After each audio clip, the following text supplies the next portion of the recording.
शिवसेना शिंदे गटाचे नेते रामदास कदम यांनी उद्धव ठाकरे यांच्यावरती मोठ्या प्रमाणात अशी एक टीका केलेली आहे की उद्धव ठाकरेंना उद्ध्वस्त केल्याशिवाय राहणार नाही. खरं तर एक मोठी टीका म्हणावं लागेल. एक खरपूस असा समाचार रामदास कदमांनी उद्धव ठाकरे यांचा घेतलेला दिसतोय. आपल्यासोबत ठाकरे गटाचे उपनेते शरद कुळे आहेत. कशा प्रकारे बघताय रामदास कदमांच्या या वक्तव्याकडे? अरे ए रामदासा रामदासा ए रामदास कदम, अरे कुणाला उद्ध्वस्त करायला निघाल्या? उद्धव ठाकरे साहेबांना. अरे उद्धव ठाकरेंचं झाड लय मोठं आहे. अरे रामदास कदम, उद्ध्वस्त करायची लय लांबच्या गोष्ट आहे त्या. तू नुसतं त्या झाडाची नुसती एक एक एक मुळी तर उपटतो का एक मुळी तरी उपटून बघ रे रामदास कदम.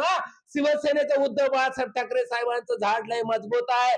अरे तू की झाड की पत्ती आहे मुळामध्ये रामदास कदम. अरे जीवाला मनाला जरा लाज वाटू दे, लाज. अरे दरवाजा समोरच कुत्र शिळे तुकडे टाकून इमानदार राहतोय रामदास कदम. अरे तू तर माणसाची औलाद आहे रे. अरे तू एवढा बेमान कसा झालास? एवढा बेमान, एवढा धोकेबाज गद्दार. अरे तुझ्याकडे बघितल्यानंतर असं वाटतंय की तू कुठल्या तरी त्या पाठीमागच्या काळातला मिळातला आहे का काय? अरे रामदास कदम, तुला उद्धव साहेबांनी किती किती काय काय दिलं रे? तुझ्याकडे होतं का काय? पायात चप्पल घालायची तुझी परिस्थिती नव्हती आणि तू उद्धव साहेबांना उद्ध्वस्त करायला निघालाय. अरे तू स्वतः उद्ध्वस्त झालेला माणूस आहे. अरे तुझ्या डोक्यावर परिणाम झालाय रे रामदास कदमा, परिणाम झालाय. तू तुझ्या लेकाच्या म्हणजे तुझ्या पोराच्या जीवावर बोलू नको. तुझं पोरगा गृह राज्यमंत्री आहे म्हणून तिच्या जीवावर नाटक करायला जाऊ नको. लक्षात ठेवा, हे माझ एवढा सत्तेचा बरा नाही.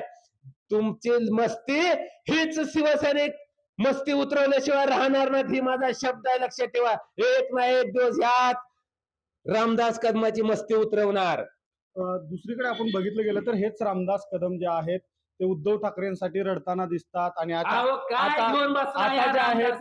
जे आहेत ते अशी वेगळी भाषा करतायत. एकीकडे ते रडतायत आणि एकीकडे उद्धव ठाकरेंची उद्ध्वस्त करण्याची भाषा करतायत. कशा तुम्ही मला म्हणाला की शिवसेनेचा नेता, पहिली गोष्ट गद्दार सेनेचा नेता रामदासा कदम. अरे तुझ्याकडे जबाबदारी दिल्या नाचाची थै थै थै थै नाचाची जबाबदारी तुझ्याकडे दिलाय रामदास कदम. तू वेळ येईल तसं नाचतोय, वेळ येईल तसं वागतोय. रामदास कदम रडायची काय नाटक करतोय बायवणी बांगड्या भरलेल्या?